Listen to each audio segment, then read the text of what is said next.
Dieses Video ist ein Ausschnitt aus unserem Kurs Selbstverteidigung für Anfänger, den wir live an der Kampfkunstschule Neukölln und natürlich auch online unterrichten. Bei Selbstverteidigung für Anfänger geht es um Grundlagen des zivilen Selbstschutzes sowie um praxisbewährte Techniken, Konzepte und Sicherheitsprinzipien für den Alltag. Wenn du in Berlin bist und an diesem Kurs teilnehmen möchtest, findest du einen Link zu diesem Format in der Videobeschreibung. Wenn du nicht in Berlin bist, dann wirf einfach einen Blick auf unser Online-Trainingsangebot. Als Patreon-Mitglied erhältst du Zugang zu unserer hauseigenen Online-Lernplattform. Gleichzeitig ermöglicht es dir dein Patreon-Token, Zugang zu unserem Online-Forum und viel mehr zu erhalten. Das vorneweg, jetzt wünschen wir dir viel Spaß bei diesem Video. So, Delle, herzlich willkommen bei Selbstverteidigung für Anfänger. Heute eigentlich Thema. Beim letzten Mal haben wir uns darüber unterhalten. Jemand packt euch an der Schulter. Folgerichtig 2 Hände an der Schulter. Okay? So, pack mich mal so an der Schulter. Hier, üblicherweise, kommt bei vielen Selbstverteidigungskursteilnehmern jetzt die Frage, wo soll ich denn eigentlich hingucken? Jetzt gucken wir uns beide so in die Augen. Sozusagen in einer solchen Situation oder grundsätzlich, sei es bei einer Selbstverteidigungssituation oder bei einem Straßenkampf oder bei einem Boxkampf oder wie auch immer, ist es nicht so dolle ratsam, dem anderen verliebt in die Augen zu gucken. Okay? Sondern man stellt sich halt die Frage, okay, jetzt passiert irgendwas oder nehmen wir mal eine Situation vorher. Hier eine Konfliktsituation befindet sich in einer Anbahnung. Wo genau soll ich da eigentlich hingucken?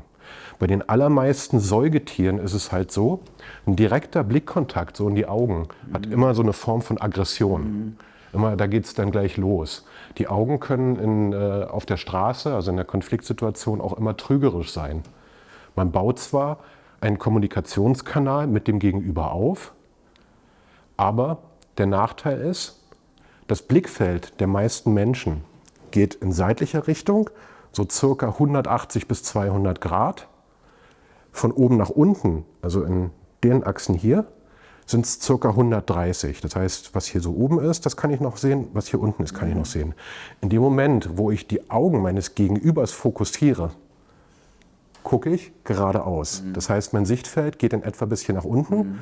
Was ich nicht gut sehen kann, weil es sehr weit in der Peripherie ist, was mit seinen Füßen passiert, beziehungsweise was mit seinen Händen passiert.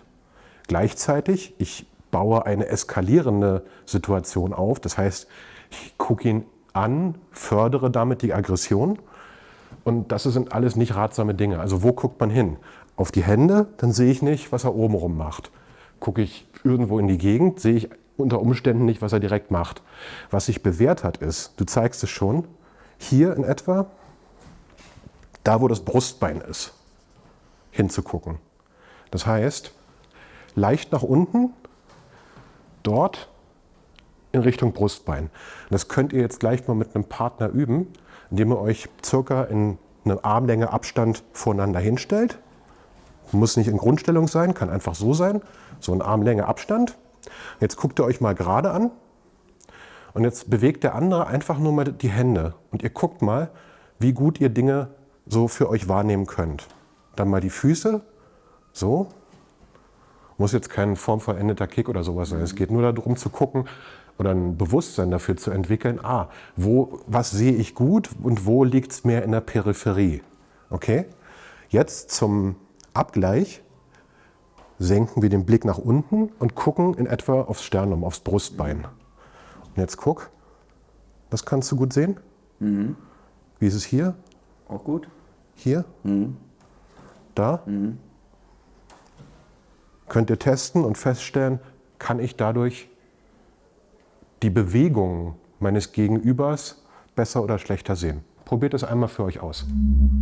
So, wenn das für euch funktioniert, der nächste Step, den man dabei macht, ist, ich schaue auf das Sternum meines Gegenübers, auf das Brustbein und dann entspanne ich die Augen. Das heißt, ich versuche nicht, diese Zone hier scharf zu stellen, sondern ich lasse meine Augen in die Unschärfe abgleiten. Das hat folgenden Effekt. Wenn ich auf die Augen gucke, meistens man fixiert, das heißt, ich fokussiere und konzentriere mich darauf hin, übersehe unter Umständen, was in der Peripherie passiert. Ich gucke aufs Sternum, Und dann stelle ich meinen Blick unscharf. Und ihr werdet dann feststellen, wenn man da so hinguckt und ganz locker und leicht unscharf guckt, dass man Bewegungen von Armen und Beinen noch viel besser sehen kann.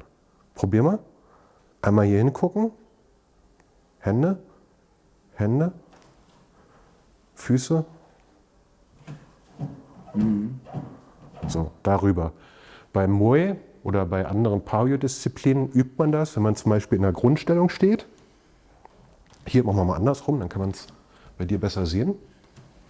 Von hier, ich gucke nicht da gerade hin, weil es kann passieren, er kickt mich. Zum Beispiel, ich gucke dorthin, so und zapp. Diese Art von Angriff kann ich sehr, sehr schwer nur sehen, wenn ich direkt gerade in gerader Linie nach vorne gucke, in sein Gesichtsfeld hinein. Es fällt leichter, wenn ich nach unten gucke und dann meine Augen unscharf stelle. Okay? Das muss man ein bisschen üben.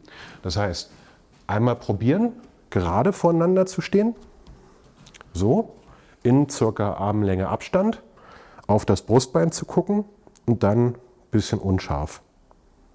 So, und versuchen, das Gesamtbild eures Gegenübers zu erfassen mit den Bewegungen, die er so macht. Ganz entspannt. Also nicht verkrampfen dabei, so drauf gucken, sondern ganz entspannt einfach dahin gucken.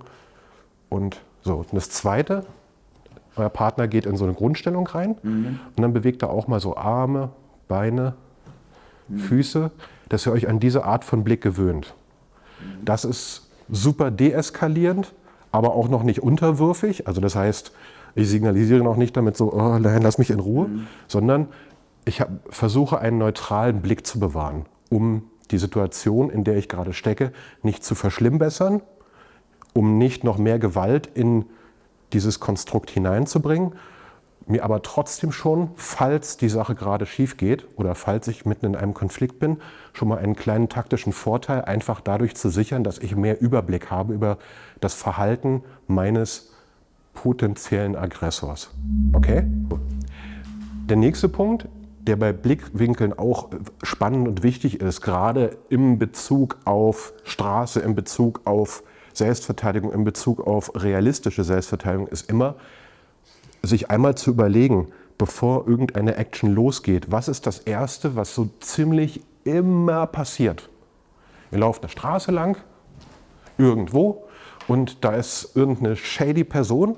Was ist das Erste, was passieren wird? Egal, ob die Person euch abziehen möchte, ob die euch anderweitig Böses möchte oder. Das Erste ist immer ein Blickkontakt. Das heißt, es passiert nicht, gib mir all dein Geld. Das passiert einfach nicht, sondern zuerst wird immer abgecheckt. Das heißt, man guckt, schon ein bisschen älter, sieht noch nicht so ausgepennt aus, ja, den kann ich abziehen, da gehe ich jetzt hin. So.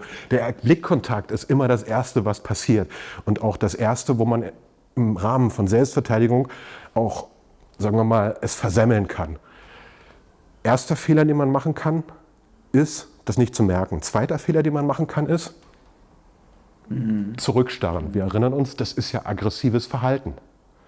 Dritter Fehler, den man machen kann, ist, komm mal mit einem Blick auf mich zu. Das ist bei den meisten Säugetieren ein unterwürfiges Verhalten. Das heißt, den Blick nach unten zu wenden.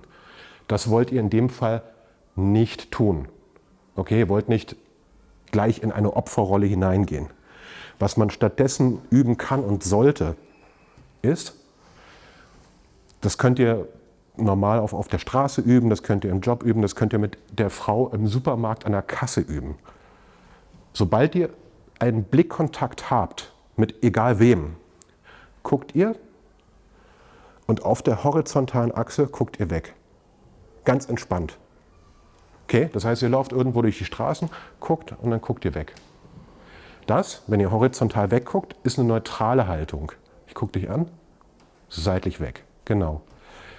Weder aggressiv noch unterwürfig, sondern einfach irrelevant.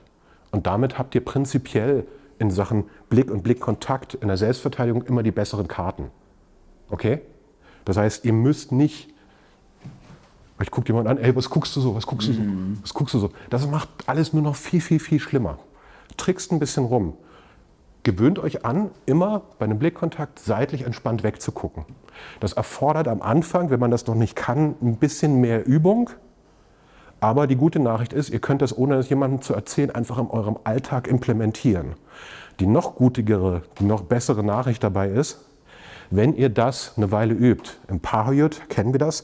Wir haben einen ganzheitlichen Ansatz, das heißt Körper und Geist, Geist und Körper, das hat irgendwie was miteinander zu tun.